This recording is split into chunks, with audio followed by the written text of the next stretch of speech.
ದೇವಂ ನಾರಾಯಣಂ ನತ್ವಾ ಸರ್ವದೋಷ ವಿವರ್ಜಿತಂ ಪರಿಪೂರ್ಣಂ ಗುರುಂಶ್ಚಾನ್ ಗೀತಾರ್ಥಂ ವಕ್ಷ್ಯಾಮಿ ಲೇಷತಃ ಸಮಸ್ತಗುಣ ಸಂಪೂರ್ಣಂ ಸರ್ವದೋಷ ವಿವರ್ಜಿತಂ ನಾರಾಯಣಂ ನಮಸ್ಕೃತ್ಯ ಗೀತಾ ತಾತ್ಪರ್ಯಮುಚ್ಯತೆ. ಶ್ರೀ ಗುರುಭ್ಯೋ ನಮಃ ಹರಿ ಓಂ.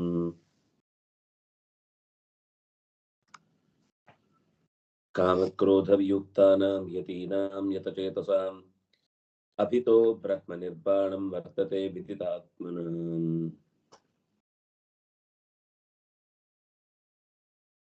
ಯಾರಿಗೆ ಪರಮಾತ್ಮನ ಒಲವು ಸುಲಭ ಅನ್ನುವ ಪ್ರಶ್ನೆಗೆ ಉತ್ತರವಾಗಿ ಈ ಶ್ಲೋಕ ಬಂತು. ಅಲ್ಲಿ ಬಂದ ಪ್ರಧಾನವಾದ ಅಂಶ ಕಾಮಕ್ರೋಧ ವಿಯುಕ್ತಾನಾಂ. ಇದು ಎಲ್ಲಾ ವಿಷಯಕ್ಕೂ ಕಾಮನ್. ಲೋಕದಲ್ಲಿಯೂ ನಾವು ಸುಖವಾಗಿ ಬಾಳ್ಬೇಕು ಅಂತಂದ್ರು ಈ ಗುಣಗಳಿಂದ ದೂರ ಇರಬೇಕು ಅನ್ನೋದು ಅತ್ಯಂತ ಸಹಜ. ಅದರಿಂದಾಗಿ ಈ ರಾಜಸ ತಾಮಸದ ಪ್ರಭಾವವೇ ಕಾಮಕ್ರೋಧಗಳು. ತತ್ವದಲ್ಲಿಯೇ ನೆಲೆ ನಿಂತವರಿಗೆ ಈ ಅವ್ಯವಸ್ಥೆಯ ಅಂಶ ಕಮ್ಮಿ ಇಲ್ಲ ಅಂತಿಲ್ಲ. ಅವರಿಗೆ ಇರುತ್ತೆ ಕಾಮ. ಸಾತ್ವಿಕರಲ್ಲಿ ಕಾಮ ಇರುತ್ತೆ, ತಾಮಸರಲ್ಲಿ ಕ್ರೋಧ ಇರುತ್ತೆ. ಆದ್ರೆ ಅದು ಅವರಿಗೆ ಕಾಮ ಕ್ರೋಧ ಅನ್ನೋದು ದೋಷಕ್ಕೆ ಕಾರಣ ಆಗುದಿಲ್ಲ. ಇವರು ಹಾಗಲ್ಲ. ಸಾತ್ವಿಕರನ್ನು ಕಂಡ್ರೆ ಕೋಪ, ತಾಮಸರನ್ನು ಕಂಡ್ರೆ ಕಾಮ, ಅಥವಾ ರಾಜಸರನ್ನು ಕಂಡ್ರೆ ಕಾಮ. ಇಂಥ ಮನಸ್ಥಿತಿಯ ಕಾಮ ಕ್ರೋಧ ವಿಯುಕ್ತರಾದವರು, ದೂರಕ್ಕೆ ಇಟ್ಟವರು, ಇವರು ಬ್ರಹ್ಮ ಸಂಪದ್ಯತೆ. ಹಿಂದೆ ಹೇಳಿದ ಹಾಗೆ ನಿರ್ವಾಣಂ ಬ್ರಹ್ಮ. ಇಲ್ಲಿ ಯತೀನಾಂ ಅಂತ ಶಬ್ದವನ್ನು ಬಳಸಿದ್ದನ್ನ ನಮಗೊಂದು ತಪ್ಪು ಕಲ್ಪನೆ ಬರ್ಲಿಕ್ಕೆ ಅವಕಾಶ ಇರುವಂತದ್ದು ಸನ್ಯಾಸಿಗಳಿಗೆ ಅಂತ. ಯತಿ ಅಂತಂದ್ರೆ ಸನ್ಯಾಸಿ ಅನ್ನೋದು ಒಂದರ್ಥ. ಅಂದ್ರೆ ಅವನಿಗೆ ತನ್ನ ಆಶ್ರಮವನ್ನು ಉಳಿಸ್ಕೊಳ್ಳಿಕ್ಕೆ ನಿರಂತರ ಪ್ರಯತ್ನ ಬೇಕು. ಆದ್ರಿಂದಾಗಿ ಅವನನ್ನು ಯತಿ ಅಂತ ಕರೀತಾರೆ. ವೃದ್ಧಾಶ್ರಮಗಳಲ್ಲಿ ಅವರ ಆಶ್ರಮದ ರಕ್ಷಣೆಗೆ ಅಷ್ಟು ಪ್ರಯತ್ನ ಬೇಕಿಲ್ಲ. ಅವ್ರು ಹೇಗಿದ್ರು ನಿಯಮಗಳಲ್ಲಿ ಅವರಿಗೆ ಸ್ವಲ್ಪ ಮೀಸಲಾತಿ ಗುಣ ಇದೆ. ಆದ್ರೆ ಸನ್ಯಾಸಿಗಳಲ್ಲಿ ಪ್ರಯತ್ನ ನಿರಂತರ. ಒಂದು ಕ್ಷಣ ತಪ್ಪಿದ್ರು ಕೂಡ ಯತಿಪಾತ ಆಗುತ್ತೆ. ಹಾಗಾಗಿ ಸನ್ಯಾಸಿ ಅನ್ನೋ ಶಬ್ದಕ್ಕೆ ಅರ್ಥವನ್ನ ಹೇಳಲಿಕ್ಕೆ ಇಲ್ಲಿ ಹೊರಟದ್ದಲ್ಲ. ಅಧ್ಯಾತ್ಮದಲ್ಲಿ ಪ್ರಯತ್ನವೇ ಇಲ್ಲದ ವೇಷದ ಸನ್ಯಾಸಿಗಳು ಇದ್ದಾರೆ. ಅವರನ್ನು ನಾವು ಸೇರಿಸ್ಕೋಬೇಕಾಗುತ್ತೆ. ಅವರು ಬ್ರಹ್ಮ ಸಂಪದ್ಯತೆ ಅಂತ ಆಗುತ್ತೆ. ಆದ್ರೆ ಹಾಗಿಲ್ಲ ನಿಯಮ. ಅಧ್ಯಾತ್ಮದಲ್ಲಿ ಪ್ರಯತ್ನ ಇದ್ದು ಲೋಕದ ವ್ಯವಸ್ಥೆಯಲ್ಲೂ ಕೂಡ ತಮ್ಮ ಸಾಮಾಜಿಕ ಕರ್ತವ್ಯವನ್ನ ನಡೆಸುವಲ್ಲಿ ಹಿಂದೆ ಸರಿಯಾದ ಮಂದಿ ಯತಿಗಳಾಗ್ಲಿಕ್ಕೆ ಸಾಧ್ಯ. ಆ ಯತಿಗಳು ಹಾಕ್ತಾರೆ. ಅದರ ಅಧ್ಯಾತ್ಮದ ಹಸಿವು ಇದ್ದು ಪ್ರಯತ್ನಿಸ್ತಾ ಇರುವವರು, ಸಾಮಾಜಿಕ ಗತಿ ಇದ್ದು ವ್ಯವಸ್ಥೆಯಲ್ಲಿ ಇರುವವರು. ಆದ್ರೆ ಇದು ಯತಿ ಅಲ್ಲದ, ಅಂದ್ರೆ ಲೋಕದ ವ್ಯವಹಾರದಲ್ಲಿ ಸನ್ಯಾಸಿ ಅಲ್ಲದ ಬಗ್ಗೆನೂ ಇದು ಹೇಳ್ತಾ ಇದೆ. ಯಾಕೆಂದ್ರೆ ಗೃಹಸ್ಥನಾದವನು ಕೂಡ ಅವನು ಯತಿಯಾಗಿರ್ತಾನೆ. ನಿರಂತರ ಪ್ರಯತ್ನಶೀಲ. ತನ್ನ ಕೆಮ್ಮನ್ನ, ಕಾಮವನ್ನ ಗೆಲ್ಲಿಕ್ಕೆ, ತನಗೆ ವಿನಾಕಾರಣ ಬರುವ ಕ್ರೋಧಕ್ಕೆ ಅವನಿಗೆ ಒಪ್ಪಿಗೆ ಇಲ್ಲ. ಅದನ್ನ ಪ್ರಯತ್ನಿಸ್ತಾ ಇರ್ತಾನೆ. ಆ ಸೋಮಾರಿತನ ಇಲ್ಲದೆ ನಿರಂತರ ತನ್ನ ಎಚ್ಚರದ ಅಂಶವನ್ನ ಹೊಂದಲಿಕ್ಕೆ ಗತಿ ಇರುವವನು ಅಂತಾಯ್ತು. ಚೇತಸ್ ಅಂದ್ರೆ ಮುಂದೆ ಅಂತಃಕರಣ. ಹೊರಗಿನಿಂದ ಮಹಾಪ್ರಯತ್ನಶೀಲರಾದ ಗೃಹಸ್ಥರಿದ್ದು ಇಂದ್ರಿಯಗಳ ಜಯವನ್ನು ಸಂಪಾದಿಸುವುದಕ್ಕೆ ಸಮಾಜದಲ್ಲಿ ಒಳ್ಳೆಯ ನಿಷ್ಠೆಯನ್ನ ಹೊಂದಿದವರು, ಇನ್ನೊಂದು ಕಡೆಯಿಂದ ಆ ಮನಸ್ಸಿಗೆ ಬೇಡವಾದ ಆಲೋಚನೆ ಬರದಂತೆ, ಮನಸ್ಸು ಬುದ್ಧಿ ಚಿತ್ತ ಚೇತನ ಅಂತ ನಾವೆಲ್ಲ ಆ ಚೇತಸ್ಸಿನಲ್ಲಿರುವ ವಿಭಾಗಗಳನ್ನು ಹೇಳುವಾಗ ಸ್ಮರಣೆಯ ವ್ಯವಸ್ಥೆ ಅಂತ ಅನ್ನೋದು ಯಥಚೇತಸ ಅಂದ್ರೆ ಚಿತ್ತದಲ್ಲಿ ನಿರಂತರ ಪರಮಾತ್ಮನನ್ನ ಸ್ಮರಿಸುವಂತೆ ಅಣಿಗೊಳಿಸುವಂಥದ್ದು. ಪರಮಾತ್ಮನ ಪ್ರಜ್ಞೆಯನ್ನು ನಿರಂತರ ಹೊಂದಿರುವಂಥದ್ದೇನಿದೆ ಇದು ಯಥಚೇತಸ.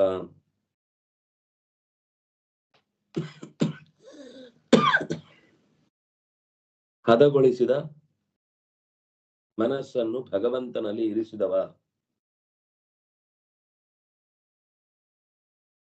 ಮತ್ತೆ ಮುಂದೆ ಅದರ ಇನ್ನೂ ಹೆಚ್ಚಿನ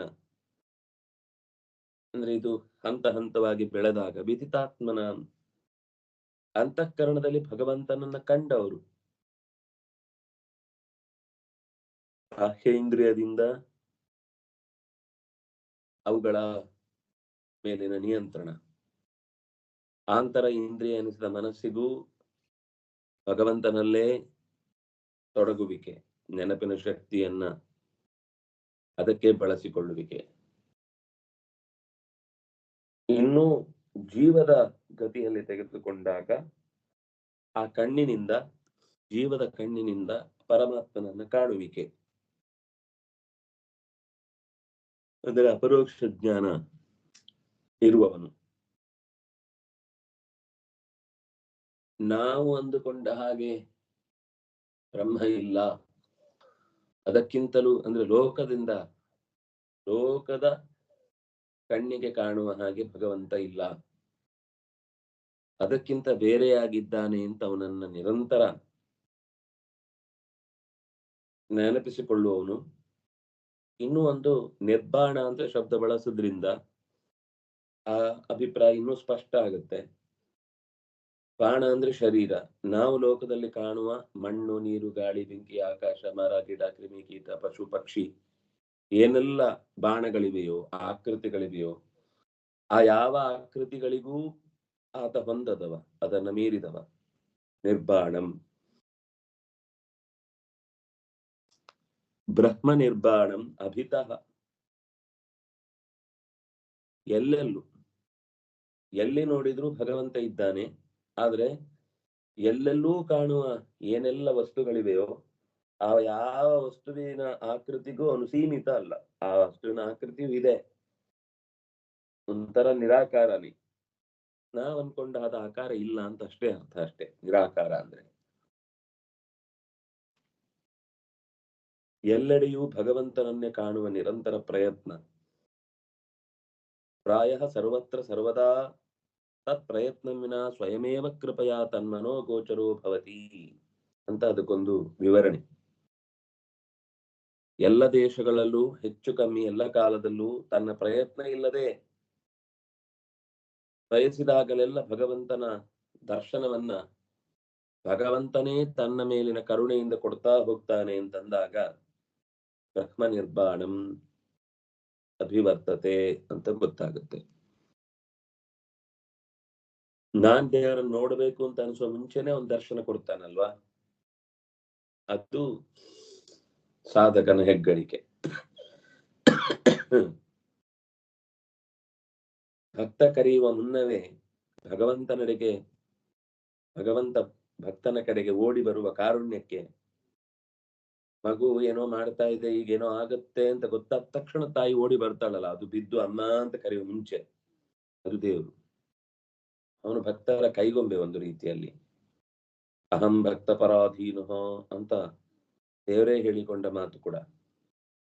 ಜ್ಞಾನಾನಂದಗಳ ಆಕಾರದಿಂದ ಇದ್ದಾನೆ, ಆದ್ರಿಂದಾಗಿ ಅವನು ನಿರ್ಬಾಣ. ಜೀವನೂ ಕೂಡ ಜ್ಞಾನಾನಂದಾಕಾರವನ್ನು ಪಡೆಯಬೇಕಿದೆ, ಹಾಗಾಗಿ ಬ್ರಹ್ಮ ಸಂಪದ್ಯತೆ ನಿರ್ಬಾಣಂ. ನಿರ್ಬಾಣನಾಗಬೇಕು ಯಾಕೆ ಅಂದ್ರೆ ಈ ಬಾಣ ಇರುವ ತನಕವೂ ಕೂಡ ಆ ಬಾಣದ ನೈರಂತರ್ಯ, ಆ ಪರಮಾತ್ಮನ ನೈರಂತರ್ಯ ದರ್ಶನ ಆಗೋದು ಸಾಧ್ಯ ಇಲ್ಲ. ಅದಕ್ಕೆ ನಿರ್ಬಾಣಂ ಬ್ರಹ್ಮ ವರ್ತತೆ. ಜ್ಞಾನಾನಂದಮಯವಾದ ಶರೀರವನ್ನ ಪಡೆದಾಗಲೇ ಜ್ಞಾನಾನಂದಮಯವಾದ ಶರೀರವುಳ್ಳ ಭಗವಂತನ ದರ್ಶನ ಆತನಿಗೆ ಸಹಜವಾಗಿ ಉಂಟಾಗ್ಲಿಕ್ಕೆ ಸಾಧ್ಯ. ಅಭಿತಃ ಎರಡೂ ಕಡೆ. ಇದು ವ್ಯಾಕರಣದ ಪ್ರಕಾರ. ಅಭಿತಃ ಉಭಯತಃ ಅಂದ್ರೆ ಎದುರು ಬದುರು, ಹಿಂದೆ ಮುಂದೆ ಎಲ್ಲ ಸೇರಿದ್ರು ಅಭಿತಹನೇ. ಆದ್ರಿಂದಾಗಿ ಅದಕ್ಕೆ ಸರ್ವತಃ ಅಂತ ಅರ್ಥ ಬಂತು.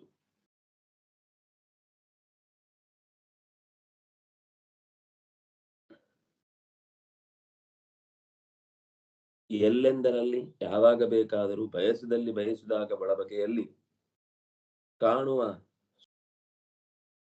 ಎಚ್ಚರ ಪಡೆದವನು ಅನ್ನುವ ಅರ್ಥದಲ್ಲಿ ಸಾಧಕನನ್ನು ಗುರುತಿಸಿದ್ರೆ ಅದು ಹೆಚ್ಚು ಅನ್ವಯವಾಗುವ ಸುಂದರವಾದ ಅರ್ಥ ಅಂತ ನಮಗೆ ಗೊತ್ತಾಯ್ತು. ಹಾಗಾದ್ರೆ ಒಟ್ಟೇನಾಯ್ತು? ಭಗವಂತನ ಕಾರುಣ್ಯದ ಹೆಚ್ಚುಗಾರಿಕೆಯನ್ನ ಹೇಳ್ತಾ ಇದೆ ಇದು. ಒಂಥರ ಸಾಧನೆ ಮಾಡ್ಲಿಕ್ಕೆ ಹೊರಟವನಿಗೆ ಬಾರಪ್ಪ ಅಂತ ಸ್ವಾಗತ ಮಾಡಿ ಅವನನ್ನ ತನ್ನ ಮಡಿಲಲ್ಲಿ ಕೂಡಿಸಿಕೊಂಡಂತಹ ಧೈರ್ಯದ ಮಾತಿದು.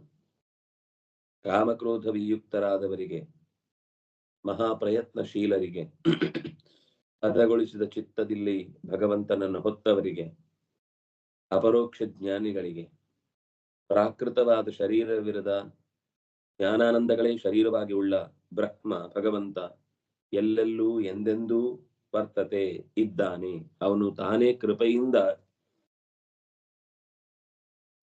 ಅವನಿಗೆ ಗೋಚರನಾಗ್ತಾನೆ, ಒಳಗಿನಿಂದಲೇ ಕಾಣ್ಲಿಕ್ಕೆ ಸಿಗ್ತಾನೆ. ಇದು ಒಟ್ಟು ಈ ಶ್ಲೋಕದ ಭಾವ. ಸ್ಪರ್ಶಾನ್ ಕೃತ್ವಾ ಬಹಿರ್ಬಾಹ್ಯಾನ್ ಚಕ್ಷುಶ್ಚೈವಾಂತರೇ ಭ್ರುವೋ ಪ್ರಾಣಾಪಾನೌ ಸಮೋ ಕೃತ್ವಾ ನಾಸಾಭ್ಯಂತರಚಾರಿಣೌ ಹಿತೇಂದ್ರಿಯ ಮನೋಬುದ್ಧಿರ್ಮುನಿರ್ಮೋಕ್ಷ ಪರಾಯಣ ವಿಗತೇಚ್ಛಾ ಭಯ ಕ್ರೋಧೋ ಯಸ್ಸದಾ ಮುಕ್ತ ಏವ ಸ.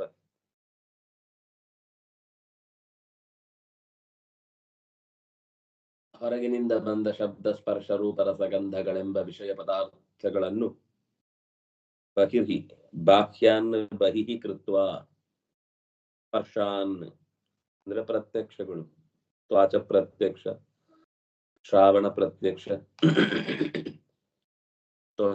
ತ್ವಾಚ ಪ್ರತ್ಯಕ್ಷ ಅಂದ್ರೆ ಕಣ್ಣಿಗೆ ಕಂಡದ್ದು, ಕಿವಿಗೆ ಕೇಳಿದ್ದು, ಮೂಗಿಗೆ ಬಡಿದದ್ದು, ಮೈ ಮುಟ್ಟಿದ್ದು, ನಾಲಿಗೆ ರುಚಿಸಿದ್ದು, ಈ ಎಲ್ಲ ಸ್ಪರ್ಶಗಳನ್ನು ಬಹಿರಿಂದ್ರಿಯದಿಂದ ಪಡೆದದ್ದಾದ್ರಿಂದ ಅದಕ್ಕೆ ಬಲಿಯಾಗದೆ ಹೊರಕ್ಕೆ ಅಟ್ಟಿ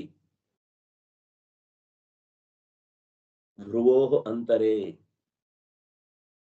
ಎರಡು ಹುಬ್ಬುಗಳ ನಡುವೆ ಚಕ್ಷು ಕೃತ್ವ ಹುಬ್ಬಿನ ನಡುವೆ ಕಣ್ಣನ್ನು ಜೋಡಿಸಿ ಒಳಗಿನಿಂದ ಪ್ರಾಣಾಪಾನೌ ಸಮೋ ಕೃತ್ವ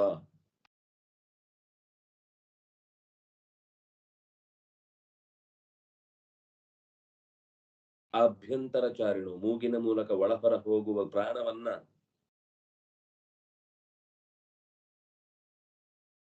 ಕುಂಭಕದಲ್ಲಿ ಇರಿಸಿ, ಪ್ರಾಣಾಪಾನಗಳು ಸಮಸ್ಥಿತಿಯಲ್ಲಿರುವುದು ಅಂದ್ರೆ ಅದೆರಡನ್ನೂ ಕೂಡ ಸಮದಲ್ಲಿರಿಸುವುದು ಅಂದ್ರೆ ಕುಂಭಕ ಅಂತಾನೆ ಅರ್ಥ.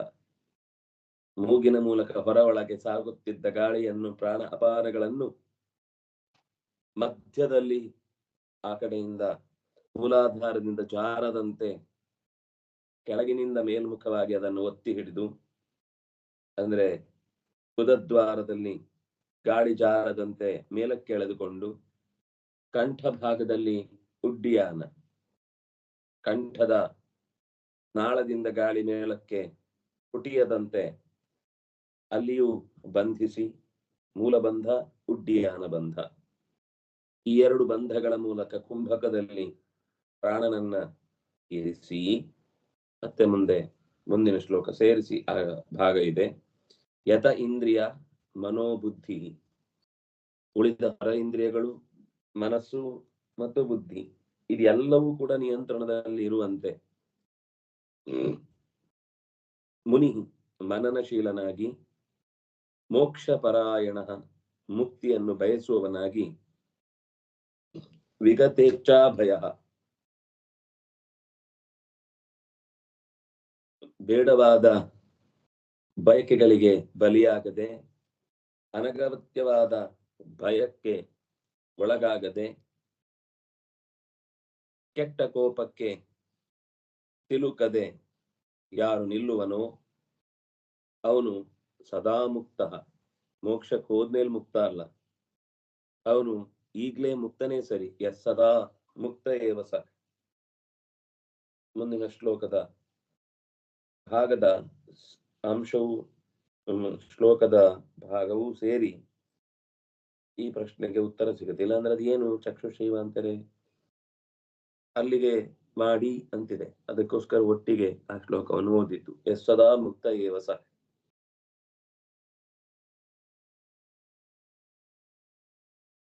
ಮುಂದೆ ಹೋಗಿ.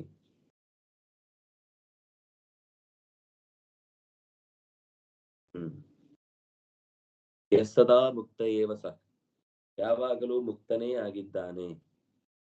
ಅಂದ್ರೆ ಅವನು ಈಗಲೇ ತನ್ನ ಇಂದ್ರಿಯವನ್ನು, ಬುದ್ಧಿಯನ್ನು,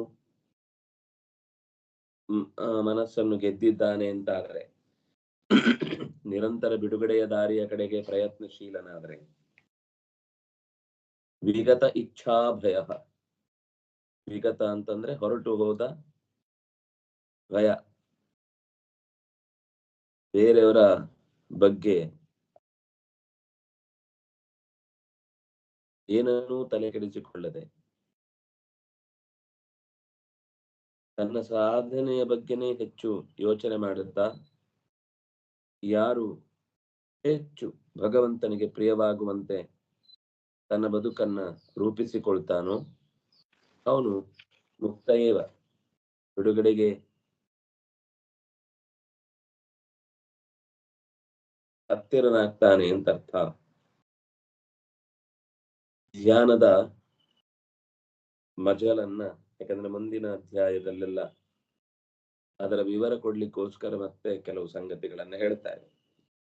ಧ್ಯಾನದ ಸ್ವರೂಪವನ್ನ ಹೇಳ್ತಾ ಇದ್ದಾರೆ. ಸ್ಪರ್ಶಾನ್ ಇತ್ಯಾದಿನ, ಸ್ಪರ್ಶಾನ್ ಕೃತ್ವಾ ಬಹಿರ್ಬಾಹ್ಯಾನ್ ಅನ್ನೋ ಶಬ್ದದಲ್ಲಿ ಬಾಹ್ಯಾನ್ ಹೊರಗಿನ ಸ್ಪರ್ಶ, ಶಬ್ದ ಸ್ಪರ್ಶ ರೂಪ ರಸಗಂಧ, ಶ್ರೋತ್ರಾದೀನಿ ಯೋಗೇನ ನಿಯಮ್ಯ. ಶ್ರೋತ್ರಾದೀನಿ, ಶ್ರೋತ್ರಗಳು ಅಂತಂದ್ರೆ ಕಿವಿ. ಭಗವಂತನನ್ನ ಹೊಂದಬೇಕು ಅಂತಾದ್ರೆ ಹೊರ ಇಂದ್ರಿಯಗಳಿಂದ ನಾವು ಪಡೆಯುವ ಸುಖಗಳ ಬಗ್ಗೆ ಅದಿಲ್ಲದೆ ಇದ್ರೆ ಆಗಲ್ಲ ಅನ್ನುವ ಸ್ಥಿತಿಗೆ ಬಂದು ನಮಗೆ ಏನಾದ್ರೂ ತಿನ್ನುದೊಂದು ನಮಗೆ ಬಿಡ್ಲಿಕ್ಕಾಗಲ್ಲ, ಅಥವಾ ಅಂತಹದ್ದೊಂದು ಕೇಳುವುದು ನಾವು ಅಭ್ಯಾಸ ಆಗೋಗಿದೆ, ಅದು ಕೇಳಲೇಬೇಕು. ಅಥವಾ ಮುಟ್ಟುವುದು, ಮೂಸುವುದು, ಕೆಲವು ಇಂದ್ರಿಯಗಳ ದೌರ್ಬಲ್ಯದಿಂದ ಅದನ್ನ ಬಿಟ್ಟಿರ್ಲಿಕ್ಕಾಗುದಿಲ್ಲ. ನಂಗೆ ದೇವ್ರು ಬೇಕು ಅಂದ್ರೆ ಎಲ್ಲ ಬಾಹ್ಯ ಸ್ಪರ್ಶಗಳನ್ನು ಬಹಿಷ್ಕೃತ್ವ, ಹೊರಗಟ್ಟಿ, ಯಾವಾಗ ಆ ಸ್ಪರ್ಶಗಳ ಪ್ರತ್ಯಕ್ಷಗಳ ಜೊತೆಯಾಗಿ ಸಾಕ್ತಾ ಇರ್ತಾನೋ ಆಗ ಅವನಿಗೆ ಭಗವದ್ಯೋಗ ಇಲ್ಲ, ಲೋಕಯೋಗ ಇದೆ. ಆದ್ರೆ ಕಣ್ಣು, ಕಿವಿ ಮೊದಲಾದ ಇಂದ್ರಿಯಗಳನ್ನು ಉಪಾಯವಾಗಿ ನಿಯಂತ್ರಿಸಬೇಕು. ಸುಮ್ಮನೆ ಅಲರ್ಕನ ಹಾಗೆ ಕಿವುಡು ಮಾಡಿಕೊಳ್ಳುದು, ಕಣ್ಣು ಕುರುಡು ಮಾಡಿಕೊಳ್ಳುದು, ಸಾಧಿಸ್ತೇನೆ ಇಂದ್ರಿಯವನ್ನಂತ ಮನಸ್ಸಿನೊಳಗೆ ಮನಸಾ ಇಂದ್ರಿಯೈಶ್ಚರನ್ ಮಿಥ್ಯಾಚಾರಸ್ಸ ಉಚ್ಯತೆ ಅಂತ ಮನದೊಳಗೇನೆ ಮಂಡಿಗೆ ಮಾಡಿಕೊಂಡು ತಿಂದು ಬದುಕುವ ದುಷ್ಟರ ವರ್ತನೆಗಿಂತ ಹೊರಗಿನಿಂದ ತಾನೇನು ಅಂತ ತನ್ನ ಯಥಾಸ್ಥಿತಿಯನ್ನು ಒಪ್ಪಿಕೊಂಡು ಬದುಕ್ತಾ ಇದ್ರೆ ಒಂದಲ್ಲ ಒಂದು ಹಂತಕ್ಕೆ ಆತನಿಗೆ ಬಿಡುಗಡೆಯ ದಾರಿಯ ಕಡೆಗೆ ಹೋಗುವ, ಅದರ ಮೇಲಿನ ವ್ಯಾಮೋಹ ಕಳಚುವ ಅಥವಾ ಅದರಿಂದ ಏನು ಲಾಭ ಇಲ್ಲ ಅಂತ ಅರ್ಥ ಆಗುವ ದಿನ ಅವನಿಗೆ ಕಾಣುತ್ತೆ.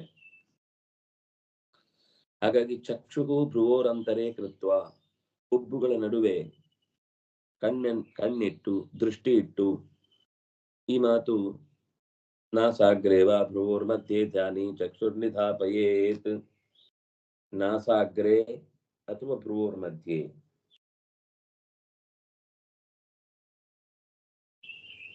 ನಾಸಾಗ್ರದ ತುದಿಯಲ್ಲಿ ಅಥವಾ ಭ್ರೂಗಳ ನಡುವಿನಲ್ಲಿ, ಚಕ್ಷು ನಿಧಾಪಯತ್, ಕಣ್ಣನ್ನ ಮೂಗಿನ ತುದಿಯಲ್ಲಿ ಹಿಡಿದು ಆಗುತ್ತೆ, ಕಣ್ಣನ್ನ ಎರಡು ಹುಬ್ಬುಗಳ ನಡುವಿಗೆ ತರುವುದು ಆಗುತ್ತೆ.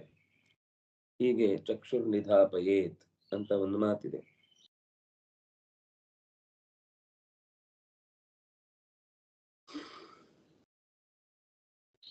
ಭ್ರೂರ್ ಮಧ್ಯಂ ಅವಲೋಕಯನ್,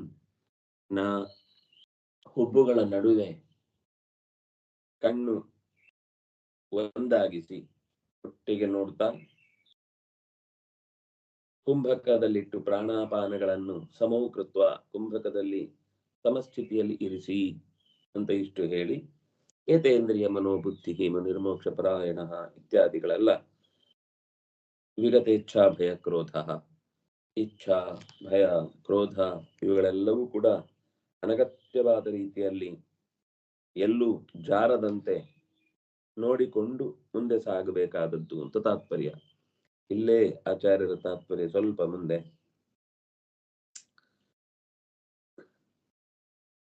ಭಗವಂತನ ಅಂತರಂಗದ ಸಾಕ್ಷಾತ್ಕಾರವಾದಾಗ ವಸ್ತುತಃ ಮುಕ್ತ ಅವನು, ಆದರೆ ಮುಕ್ತನ ಸಾದೃಶ್ಯದಂತೆಯೇ ಇರ್ತಾನೆ ಅನ್ನೋದನ್ನ ಸದಾ ಮುಕ್ತ ಏವ ಸಹ ಅಂತ ಶಬ್ದದಿಂದ ಹೇಳ್ತಾ ಇದ್ದಾರೆ ಆಚಾರ್ಯರು. ಸದಾ ಮುಕ್ತ ಅಂದ್ರೆ ಈಗ ಮುಕ್ತನಾಗಿದ್ರೂ ಅವನು ಮುಕ್ತನೇ, ಇನ್ನು ಮುಕ್ತಿ ಪಡೆದವನ ಕಥೆ ಅಂತದ್ದು. ಆದ್ದರಿಂದ ಮನುಷ್ಯನಲ್ಲಿ ಜ್ಞಾನವೇ ಆಧಿಕ್ಯಕ್ಕೆ ಕಾರಣ. ಜ್ಞಾನ ಇಲ್ಲದೆ ಯಾರು ಯಾವ ರೀತಿಯಿಂದಲೂ ದೇವತೆಗಳು ಕೂಡ ಭಗವಂತನ ಹತ್ತಿರಕ್ಕೆ ನಮ್ಮನ್ನು ಕರ್ಕೊಂಡು ಹೋಗಲ್ಲ. ಅರಿವು ಪಡಿಬೇಕು, ನಿರಂತರ ಅವನ ಮಹಿಮೆಯನ್ನು ಅರಿಬೇಕು, ಲೋಕದ ವ್ಯವಹಾರವನ್ನ ಭಗವಂತ ನಮಗೋಸ್ಕರ ಹೇಗೆ ನಡೆಸ್ತಾ ಇದ್ದಾನೆ ಅಂತ ತಿಳಿಬೇಕು. ಆದ್ರೆ ಅದರಲ್ಲಿ ಮುಳುಗಿ ಪ್ರಾಣ ಬಿಡಬಾರ್ದು ಅಷ್ಟೇ. ಅದಕ್ಕೇನ್ ಬೇಕು, ಅದು ಎಷ್ಟು ಅಗತ್ಯ, ಅದರಿಂದಲೇ ದೇಹದ ಭೋಗವನ್ನು ಅನುಭವಿಸಿಯೇ ಅದರ ಮಿತಿಯನ್ನು ತಿಳ್ಕೊಳ್ಬೇಕು. ಅದು ಭೋಗ ಕಷ್ಟ ಆಗುತ್ತೆ ಅಂತ ಬಿಟ್ಟು ಬಂದ್ರೆ ಒಳಗಿನಿಂದ ಮತ್ತೆ ಕಾಡ್ಲಿಕ್ಕೆ ಶುರುವಾಗುತ್ತೆ. ಏನಾದ್ರೂ ಆ ಭೋಗವೊಂದನ್ನು ಗಮನಿಸದೆ ಹಾಗೆ ಬಂದದ್ರಿಂದ ಅದ್ರಲ್ಲಿ ಏನೋ ಒಂದು ಅಪರೂಪದ ಸಂಗತಿ ನಾನು ಮಿಸ್ ಮಾಡ್ಕೊಂಡಿದ್ರೆ, ಅಥವಾ ಬೇರೆಯವರ ಆ ಸಂಗತಿಯನ್ನು ಹೊಗಳುವಾಗ ನಾನೇನು ಮಿಸ್ ಮಾಡ್ಕೊಂಡ ಅನ್ನುವ ಸಂದೇಹ ಕಾಡಿದ್ರು ಕೂಡ ನನಗೆ ಉತ್ತಮ ಗತಿಯನ್ನು ಸಾಗುವ ಬಾಗಿಲಿಗೆ ಇದೊಂದು ಅಡಕತ್ತರಿ ಇದ್ದ ಹಾಗೆ. ನಡುವಿನಲ್ಲಿ ಒಂದು ಎಡವಲಿಕ್ಕೆ ಇರುವಂತಹ ಒಂದು ಎತ್ತರದ ದಾರಂದ, ಎತ್ತರದ ಹೊಸ್ತಿಲು. ನಮ್ಗೆ ಗೊತ್ತೇ ಇರುದಿಲ್ಲ, ಎಲ್ಲ ಕಡೆ ಅಭ್ಯಾಸ ಆದ ಹಾಗೆ ಅಭ್ಯಾಸ ಮಾಡಿ ಕಾಲೆತ್ತುತ್ತೇವೆ, ಆದ್ರೆ ಅದಕ್ಕಿಂತಲೂ ಎತ್ತರ ಇರುವ ಹೊಸ್ತಿಲಾದ್ರಿಂದಾಗಿ ಎಡವಿ ಬೀಳ್ತೇವೆ. ಹೀಗೆ ಅನುಭವ ಸಹಕೃತವಾದ ವೈರಾಗ್ಯ ಇದ್ರೆ ಮಾತ್ರ ಎಲ್ಲವೂ ಅನುಭವ ಆಗ್ಬೇಕು ಅಂತಿಲ್ಲ. ಆದ್ರೆ ದೃಢತೆ ಬರಬೇಕಾದಾಗ ಕೆಲವು ವಿಷಯದಲ್ಲಿ ಅನುಭವ ಅತ್ಯಂತ ಮುಖ್ಯ ಆಗುತ್ತೆ. ನೋಡಿ ಕೆಲವೊಂದ್ ಸರ್ತಿ ನಮಗೆ ವೈರಾಗ್ಯ ಬಂದಿರುತ್ತೆ, ಅದು ತಾತ್ಕಾಲಿಕವಾಗಿರುತ್ತೆ. ಇನ್ನೆಲ್ಲೂ ಅದರದ್ದೇ ಸೌಖ್ಯದ ಮುಖ ಕಂಡಾಗ ಮತ್ತೆ ಅದು ಆಸೆಗೆ ಗರಿಗೆದರುವ ಅಪಾಯ ಇರುತ್ತೆ ಅಂತ. ಇಹಿ ವಿವಿಧ ಸಾಂಸಾರಿಕ ದುಃಖ ದರ್ಶನೇನ ಅಂತ ಅಧಿಕಾರವನ್ನ ಹೇಳುವಾಗ್ಲೂ ವೇದಾಂತಕ್ಕೆ ಸಾಂಸಾರಿಕ ದುಃಖ ದರ್ಶನವನ್ನ ಚೆನ್ನಾಗಿ ಪಡೆದವ ಇದಕ್ಕೆ ಪ್ರಥಮ ಆದ್ಯತೆ ಕೊಡ್ತಾನೆ ಮತ್ತು ಅವನೇ ಅರ್ಹನಾಗ್ತಾನೆ ಅಂತ. ಆದ್ದರಿಂದ ಸಮಾಧಿಯ ಸ್ಥಿತಿ ಏನು ಅಂತ ಪೂರ್ವದ ಪದ್ಯದಲ್ಲಿ ನಿರೂಪಣೆ ಮಾಡಿ ಅದನ್ನ ಪ್ರಯತ್ನಪೂರ್ವಕವಾಗಿ ಸಾಧಿಸುವುದು ಹೇಗೆ ಅನ್ನುವುದಕ್ಕೆ ಈ ಶ್ಲೋಕಗಳು ಬಂದದ್ದು. ಧ್ಯಾನ ಪ್ರಕಾರವನ್ನ ಹೇಳಿದ್ದು ಈ ಕಾರಣಕ್ಕಾಗಿ. ಕಿವಿಗೆ ಶಬ್ದ ಮುಖ್ಯ, ಕಣ್ಣಿಗೆ ರೂಪ, ನಾಲಿಗೆಗೆ ರುಚಿ, ಚರ್ಮಕ್ಕೆ ಸ್ಪರ್ಶ, ಮೂಗಿಗೆ ಪರಿಮಳ. ಬಾಹ್ಯವಾದ ಕಣ್ಣು ಬಾಹ್ಯವಾದ ರೂಪದ ಸಂಪರ್ಕವನ್ನು ಹೊಂದುತ್ತೆ. ಕಿವಿಯು ಕೂಡ ಹೊರಗಿನದ್ದೇ. ಯಾಕೆಂದ್ರೆ ಅದು ಹೊರಗಿನ ಶಬ್ದವನ್ನೇ ಗ್ರಹಿಸುವುದಾದ್ರಿಂದ. ಬಾಹ್ಯ ಕಿವಿ ಯಾವತ್ತು ಬಾಹ್ಯ ಶಬ್ದವನ್ನೇ ಗ್ರಹಿಸುತ್ತೆ. ಆಂತರ ಕಿವಿ ಅಂತ ನಾವು ಅದನ್ನ ಅರ್ಥ ಮಾಡಿಕೊಂಡ್ರೆ ಮಾತ್ರ ಅದು ಅಂತರಂಗದ ದನಿಯ ಕಡೆಗೆ, ಅದೇ ಸಮಾಧಿ ಹೇಳುದು. ಎಲ್ಲ ಇಂದ್ರಿಯಗಳು ಒಳಮುಖ ಅಂದ್ರೆ ಇಂದ್ರಿಯಗಳನ್ನ ಬಂದ್ ಮಾಡುದು ಅಂತ ಅರ್ಥ ಅಲ್ಲ, ಅದನ್ನ ಒಳಮುಖವಾಗಿ ಓಪನ್ ಅಪ್ ಮಾಡುದು. ಯಾಕೆಂದ್ರೆ ಕಣ್ಣು ಹೊರಗಿನ ಸಂಗತಿಗಳನ್ನ ಕಾಣುವ ಹಾಗೇನೆ ಮುಚ್ಚಿದಾಗ ಒಳಗೂ ಕೂಡ ಕಾಣುವಂತದ್ದು ಶುರು ಆಗುತ್ತೆ. ಆಗ್ಲೂ ಅದು ಮನಸ್ಸು ಕಾಣುವುದಾದ್ರಿಂದ ಮತ್ತೆ ಸ್ವಲ್ಪ ಅಪಾಯ. ಆ ಮನಸ್ಸನ್ನು ಮೀರಿ ಅದನ್ನು ಸ್ಥಗಿತಗೊಳಿಸಿ, ಅಂದ್ರೆ ಮನಸ್ಸಿನ ದರ್ಶನ ಸ್ವಲ್ಪ ದಿವಸ ಬೇಕಾಗುತ್ತೆ. ಯಾಕಂದ್ರೆ ಅದು ಪ್ರಾಕ್ಟೀಸ್, ಕಣ್ಣು ಮುಚ್ಚಿದಾಗ್ಲೂ ಕಾಣ್ಲಿಕ್ಕೆ ಆಗತ್ತೆ ಅನ್ನೋ ಪ್ರಾಕ್ಟೀಸ್ ಒಳಗಿನಿಂದ ಆಗ್ತಾ ಆಗ್ತಾ ಆಗ್ತಾ ಆ ಮನಸ್ಸು ಪೂರ್ತಿ ಸ್ತಬ್ಧವಾದಾಗ, ಸ್ಥಗನಗೊಂಡಾಗ ಅಂತರಂಗದ ಕಣ್ಣು, ಅಂತರಂಗದ ಕಿವಿ, ಅಂತರಂಗದ ಮೂಗು, ಅಂತರಂಗದ ಮನಸ್ಸು ಎಲ್ಲವೂ ಜಾಗೃತವಾಗುತ್ತೆ. ಅದೇ ಬಾಹ್ಯ ಸ್ಪರ್ಶಗಳ ತಡೆ. ಬಹಿಹಿ ಕೃತ್ವ, ಅದು ಬೇಡವೇ ಬೇಡ ಅಂತ ಬಹಿಷ್ಕಾರ ಹಾಕಬೇಕು ಅಂತ ಹೇಳಿದ್ದು ಈ ಕಾರಣಕ್ಕೆ.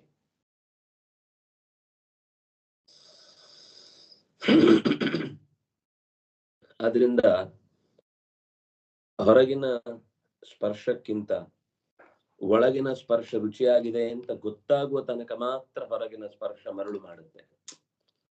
ಅಯ್ಯೋ ಇದೇ ಚೆನ್ನಾಗಿದೆ ಅಂತ.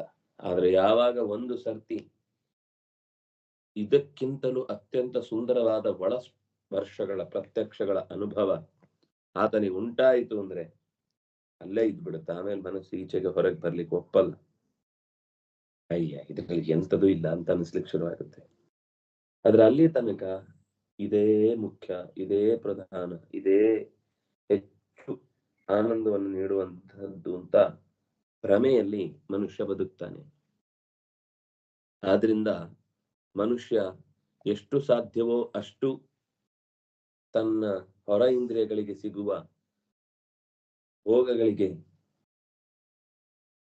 ಅನಿವಾರ್ಯವಾಗಿ ಎಷ್ಟು ಬೇಕೋ, ಊಟಕ್ಕೆ ಬೇಕು ರುಚಿ ಗೊತ್ತಾಗುತ್ತೆ, ಪಾಠಕ್ಕೆ ಬೇಕು ಕಿವಿಗೆ ಗೊತ್ತಾಗುತ್ತೆ, ಕಣ್ಣಿಗೆ ಬೇಕು ಓದ್ಲಿಕ್ಕೆ ಬೇಕಾಗುತ್ತೆ, ಮೂಗಿಗೆ ಬೇಕು ಸರಿಯಾಗಿ ಇದೆಯೋ ಇಲ್ಲೋ ಪರಿಮಳ ಅಂತ ಗೊತ್ತಾಗ್ಲಿಕ್ಕೆ. ಅದು ಬಿಟ್ಟು ಶರೀರ ಯಾತ್ರೆಗಿಂತ ಹೊರತಾದ ಯಾವುದೇ ಹೆಚ್ಚಿನ ಆಸಕ್ತಿಗಳಿಗೆ ಮನಸ್ಸನ್ನ, ಇಂದ್ರಿಯಗಳನ್ನ ಬಲಿ ಕೊಡದಂತೆ ಇರುವುದು ಈಗ ಸದ್ಯದ ಬಹಿಷ್ಕಾರ. ಒಂದೇ ಸರ್ತಿಗೆ ಊಟನೂ ಮಾಡಲ್ಲ, ನಿದ್ದೆನೂ ಮಾಡಲ್ಲ, ಕಣ್ಣು ತೆರೆಯಲ್ಲ, ಕಿವಿಯೂ ತೆರೆಯಲ್ಲ, ಮೂಗು ಮುಟ್ಟಲ್ಲ, ನಾಲಿಗೆನೂ ತೆಗೆಯಲ್ಲ ಅಂತ ಹೀಗೆಲ್ಲ ಒಂದೇ ಸರ್ತಿಗೆ ಅದನ್ನು ಬಂದ್ ಮಾಡ್ಲಿಕ್ಕೆ ಹೋದ್ರೆ ಅದು ಬರ್ಸ್ಟ್ ಆಗುತ್ತೆ. ಹಾಗಾಗಿ ಮನಸ್ಸನ್ನು ಮುದ್ದಿಸಿ ಹೇಳ್ಬೇಕು, ನೋಡಪ್ಪ ಒಳಗ್ ಹೋಗು, ಅಲ್ಲಿರುವ ಸಂಗತಿ ಪ್ರಪಂಚ ಅತ್ಯಂತ ದೊಡ್ಡದು. ಅದು ಒಂದು ಸರ್ತಿ ನಿನಗೆ ರುಚಿ ಆಯ್ತು ಅಂತ ಅನಿಸಿದ್ರೆ, ನಮ್ಮ ಮಗುವಿಗೆ ಹೇಳಲ್ಲ, ಒಂದ್ಸರ್ತಿ ತಿಂದು ನೋಡು, ಮತ್ತೆ ನೀನ್ ಇದನ್ನ ಈ ಹಣ್ಣೇ ಬೇಡ ಅಂತ ಹೇಳಲ್ಲ ನೀನು. ಮಾವಿನ ಹಣ್ಣು ತಿಂದೇ ಗೊತ್ತಿರಲ್ಲ ಕೆಲವರಿಗೆ, ತಿನ್ಲಿಕ್ಕೆ ತಯಾರಿಲ್ಲ, ಮೂಗ್ ಹಿಡ್ಕೊಂಡು ಕೂತ್ಬಿಡ್ತಾರೆ, ಬೇಡ ಬೇಡ ಬೇಡ ಬೇಡ, ಹಲ್ಸಿನ ಹಣ್ಣಿ ಬೇಡ ಅಂತಾರೆ. ಒಮ್ಮೆ ತಿಂದು ನೋಡು, ಇಲ್ಲ ನನ್ ಪರಿಮಳನೇ ಅದಲ್ಲ, ಆಯ್ತಪ್ಪ ಮೂಗ್ ಮುಚ್ಕೊಂಡ ತಿಂದು ನೋಡು, ಆಮೇಲೆ ಮೂಗ್ ಮುಚ್ಕೊಂಡೆ ತಿನ್ನೋ ಅಭ್ಯಾಸ ಆಗುತ್ತೆ ಒಂದ್ಸರ್ತಿ ಅದ್ರ ರುಚಿ ನೋಡಿದ್ರೆ. ಹಾಗೇನೆ ಒಳ ಪ್ರಪಂಚದ ಒಂದು ರುಚಿ ಅರ್ಥ ಆದ್ರೆ ಆಮೇಲೆ ಹೊರಗೆ ಬರುವುದು ಅನ್ನೋದು ಬೇಡ ಅಂತ ಅನ್ಸ್ಲಿಕ್ಕೆ ಶುರುವಾಗುತ್ತೆ. ಹಾಗಾಗಿ ಧ್ಯಾನಕ್ಕೆ ಶುರುವಾಗುವ ಮುಂಚೆ ಕಣ್ಣು ಹೊರಗಿನ ಸಂಗತಿಗಳನ್ನ ಕಾಣ್ತಾ ಇದ್ರೆ ಡಿಸ್ಟರ್ಬೆನ್ಸ್ ಜಾಸ್ತಿ. ಕಿವಿಗೆ ಹೊರ ಸದ್ದುಗಳ ನಾದ ಬೀಳ್ತಾನೆ ಇದ್ರೆ ಆಗ ಗಮನ ಆ ಕಡೆ ಹೋಗ್ಲಿಕ್ಕೆ ಶುರುವಾದ್ರೆ ಮತ್ತೆ ಅವನಿಗೆ ಏಕಾಗ್ರತೆ ತರುವುದು ಕಷ್ಟ. ಹಾಗಾಗಿ ಧ್ಯಾನಕ್ಕೆ ಕೂತಾಗ ಕಣ್ಣು ಮೊದಲು, ಎಲ್ಲ ಎಳೆಯುವುದು ಕಣ್ಣು. ಕಿವಿ ಎಳೆಯತ್ತೆ, ಆದ್ರೂ ಉಸಿರಿನ ಕಡೆ ಗಮನ ಕೊಟ್ಟಾಗ ಆ ಧ್ವನಿಯ ನಡುವೆ ಹೊರಗಿನ ಪ್ರಪಂಚದ ಎಚ್ಚರ ತಪ್ಪಿಸ್ಬೋದು. ಆದ್ರೆ ಕಣ್ಣು ಎಚ್ಚರ ಇದ್ರೆ ಅದು, ಯಾಕಂದ್ರೆ ಕಿವಿ ಮುಚ್ಕೊಳ್ಬಹುದು ಹೀಗೆ ಕೈಯಿಂದ, ಆದ್ರೆ ಎಷ್ಟೊತ್ತು ಧ್ಯಾನಕ್ಕೆ ಹಾಗೆ ಮುಚ್ಕೊಂಡು ಕೂತ್ಕೊಳ್ಳಿಕ್ಕಾಗತ್ತ ಕಿವಿ. ಕಣ್ಣಾದ್ರೆ ಮುಚ್ಚಬಹುದು. ಮೊದಲು ಕಣ್ಣು ಮುಚ್ಚಿದ್ರೆ ಆ ಉಳಿದ ಇಂದ್ರಿಯಗಳಿಗೂ ಕೂಡ ನಿಧಾನಕ್ಕೆ ತಾನು ಕಣ್ಣು ಮುಚ್ಚಿದಾಗ ಇಂಟ್ರಾಸ್ಪೆಕ್ಟ್ ಅನ್ನೋದು ಸುಲಭ ಆಗುತ್ತೆ. ಆಗ ಗಮನ ಎಲ್ಲ ಒಳಗೆ ಹೋದಾಗ ಉಳಿದ ಇಂದ್ರಿಯಗಳು ಒಳಗೆ ಬರ್ತವೆ. ಆ ಇಂದ್ರಿಯಗಳಿಗೂ ಕೂಡ ಕಣ್ಣಿನಿಂದ ಈಗಾಗಲೇ ಕಂಡ ಸಂಗತಿಗಳೇ ಮನಸ್ಸಿನಲ್ಲಿ ರೆಕಾರ್ಡ್ ಆಗಿ ಕಾಣುವುದಾದ್ರಿಂದಾಗಿ ಅದನ್ನು ಕೂಡ ಸಾರ್ವಕಾಲಿಕವಾದ ಭಗವದ್ರೂಪನೋ ಸತ್ಯನೋ ಅಂತ ತಿಳಿದು ಅದರ ಬೆನ್ನಿಗೆ ಬಿಡುವುದಲ್ಲ ಅಂತ ಒಂದು ಎಚ್ಚರವನ್ನ ಕಾಣಬೇಕು. ಹಾಗಾಗಿ ಯಾಕೆಂದ್ರೆ ಪೂರಾ ಕಣ್ಣು ಮುಚ್ಚಿ ಬಿಟ್ರೆ ನಿದ್ದೆ ಬಿಡುತ್ತೆ. ಮನಸ್ಸೆಚ್ಚರ ಇರಬೇಕು. ಆರಂಭದ ಸ್ಥಿತಿಯಲ್ಲಿ ಕಣ್ಣು ಮುಚ್ಚಿರ್ಬೇಕು. ಆಮೇಲೆ ಕಣ್ಣು ಮುಚ್ಚಿರ್ಬೇಕು, ಒಳ ಮನಸ್ಸು ಎದ್ದಿರ್ಬೇಕು, ಹೊರ ಮನಸ್ಸು ಮುಚ್ಚಿರ್ಬೇಕು. ಆಗ ಅದು ಧ್ಯಾನದ ತುತ್ತ ತುದಿ.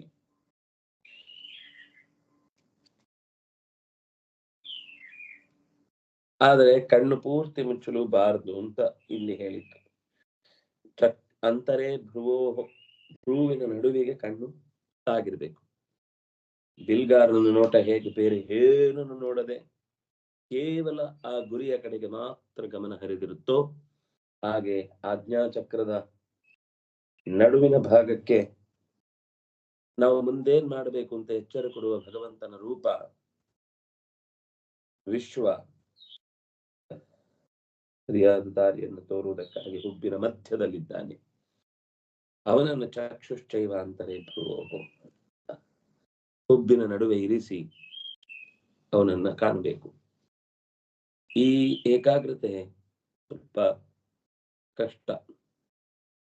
ಹುಬ್ಬಿನ ನಡುವೆ ಇರಿಸ್ಬೇಕು, ಮೂಗಿನ ಬುಡದಲ್ಲಿ ಇರಿಸ್ಬೇಕು. ಇದು ಮೂಗಿನ ಬುಡ, ಇದು ನಾಸಾಗ್ರ, ಇದು ನಾಸದ ಮೂಲ.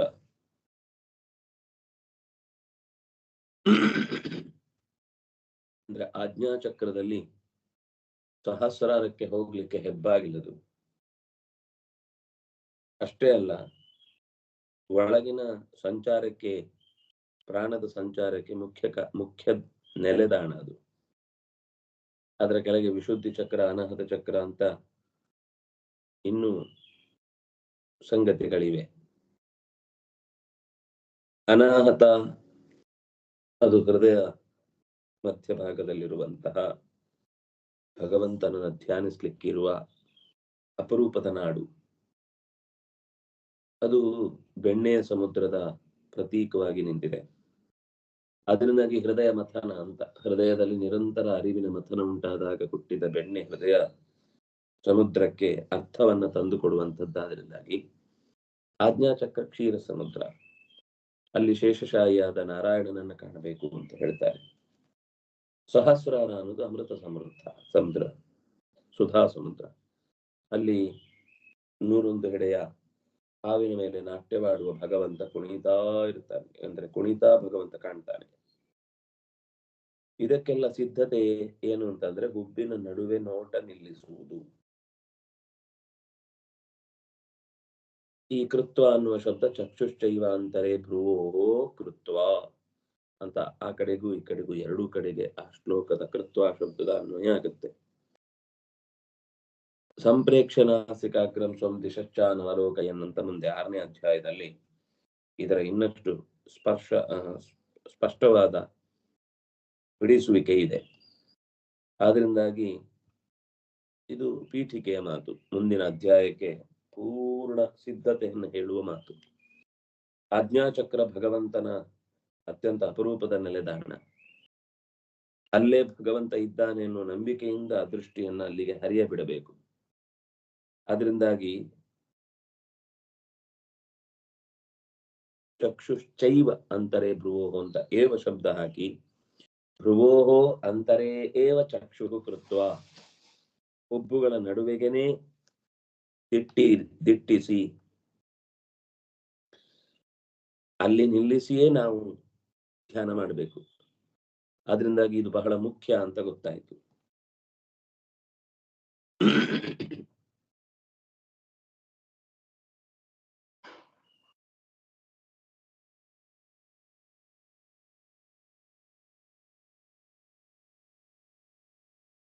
ಚಕ್ಷು ಅಂತ ಒಂದೇ ಶಬ್ದ ಹೇಳಿದ್ದಾರೆ ಅಂದ್ರೆ 2ರಿಂದ 1 ಕಾಣಬೇಕು ಅನ್ನುವ ಅರ್ಥದಲ್ಲಿ. ಸಹಜವಾಗಿ ಕಣ್ಣಿಗೆ ಸ್ವಭಾವವೇ ಹಾಗೆ.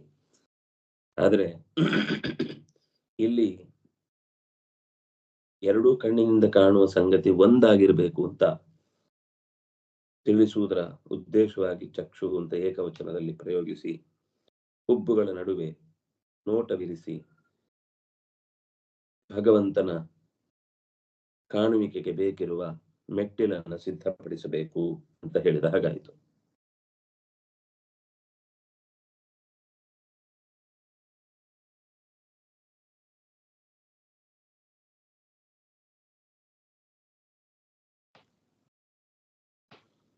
ನಾನೊಂದು ಶಬ್ದವನ್ನು ಪ್ರಯೋಗಿಸಿದೆ, ನಾಸಾಗ್ರ ನಾಸಮೂಲ ಅಂತ. ಇಲ್ಲಿ ಯಾವ್ದು ತಗೋಬೇಕು? ಇದು ನಾಸಾಗ್ರ ಆಗ್ಬೋದು, ಇದು ನಾಸಾಗ್ರ ಆಗ್ಬೋದು. ಇದು ನಾಸಾಗ್ರ ಅನ್ನೋದು ಸರಿ, ಇದು ನಾಸಾಗ್ರ ಅಂತ ನಾವು ಹೇಳೋದು ಸರಿಯಲ್ಲ. ಇದು ನಾಸಮೂಲ, ಅದ್ ಹೇಗೆ ಗೊತ್ತಾಗುತ್ತೆ ನಿಮಗೆ? ಇಲ್ಲ, ಹಾಗೊಂದು ಮಾತಿದೆ, ನಾವು ಆಚಾರ್ಯರ ಮಾತು ನೋಡಿದ್ರು. ನಾಸಾಗ್ರೇವಾ ಭ್ರುವೋರ್ ಮಧ್ಯೆ ಧ್ಯಾನಿ ಚಕ್ಷುರ್ ನಿಧಾಪಯೇತ್. ನಾಸಾಗ್ರೇವಾ ಎರಡು ಬೇರೆ ಬೇರೆ ಇದೆ, ಎರಡೂ ಕಡೆ ಇರಿಸ್ಲಿಕ್ಕಿದೆ. ಆದ್ರೆ ಇಲ್ಲಿ ಹೇಳಿದ್ದು ಭ್ರುವೋರ್ ಮಧ್ಯೆ, ಹುಬ್ಬುಗಳ ನಡುವೆ ಧ್ಯಾನಕ್ಕೆ. ಅದು ಬೇರೆ ಕಡೆಯ ಭಾವವನ್ನ ಹೇಳಿದ್ದು. ಆಚಾರ್ಯರು ಕೃಷ್ಣ ಏನ್ ಹೇಳದ?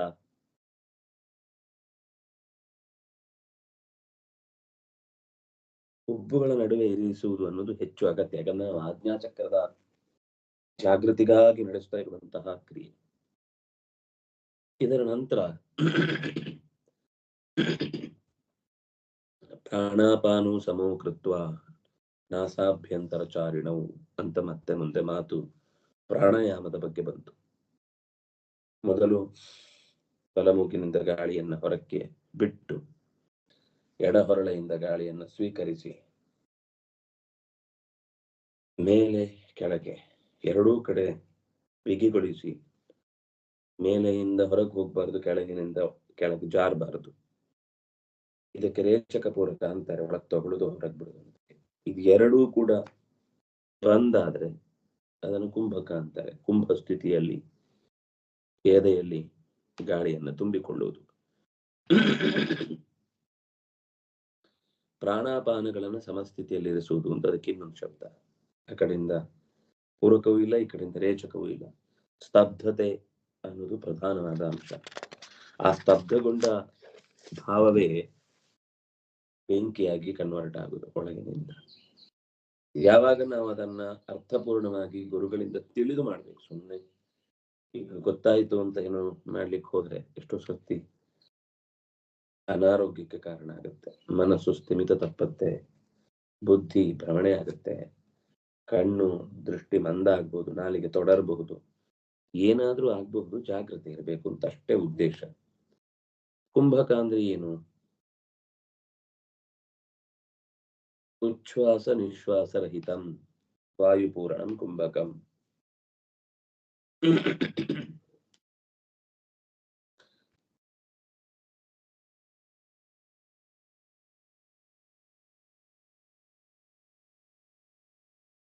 ಅಲ್ಲಾಡದ ತಲೆಯಾಗಿ, ತಲೆ ಉಳ್ಳವನಾಗಿ, ಅಂದ್ರೆ ಬಾಗಿ ಗೀಗಿ ಸೊಟ್ಟ ಆಗದೆ ನೆಟ್ಟಗೆ ನಿಂತು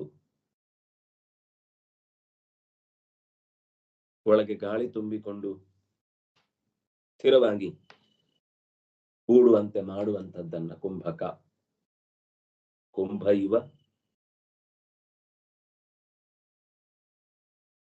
ಕಂ,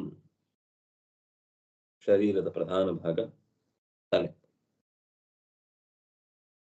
ಹೇಗೆ ತಲೆ ಒಂದು ನೆಟ್ಟಗೆ ನಿಂತ ಮಡಿಕೆ ಕೌಚಿ ಹಾಕಿಟ್ಟು ಆಚೆ ಈಚೆ ಅಲ್ಲಾಡದಂತೆ ಇರುತ್ತೋ, ಹಾಗೆ ಈ ಒಳಗೆ ಇರುವ ಹೃದಯದಲ್ಲಿ, ಅಂದ್ರೆ ಗಾಳಿ ತುಂಬುವ ಜಾಗದಲ್ಲಿ ತಲೆಯಂತೆ ಅದು ಸ್ಥಿರವಾಗಿ ಅಲ್ಲಾಡದಂತೆ, ಗಾಳಿ ಸೋರಿ ಹೋಗದಂತೆ ನೋಡಿಕೊಳ್ಳುವ ಶಕ್ತಿಯನ್ನ ಕುಂಭಕಕ್ಕೆ ಹೇಳ್ತಾರೆ. ಅಂದ್ರೆ ಬಹಳ ಮುಖ್ಯವಾಗಿ ಸಮಗೊಳಿಸುವುದು ಅಂತ ಹೇಳುವ ಮೂಲಕ ಉಸಿರಾಡುವಾಗ ಬಲ ಎಡ ಎರಡೂ ಹೊರಳೆಯಲ್ಲಿ ಗಾಳಿ ಸಮಾನವಾಗಿ ಹರಿತಾ ಇದ್ರೆ ಅದು ಕುಂಭಕ ಸ್ಥಿತಿಗೆ ಅನುಕೂಲಕರ.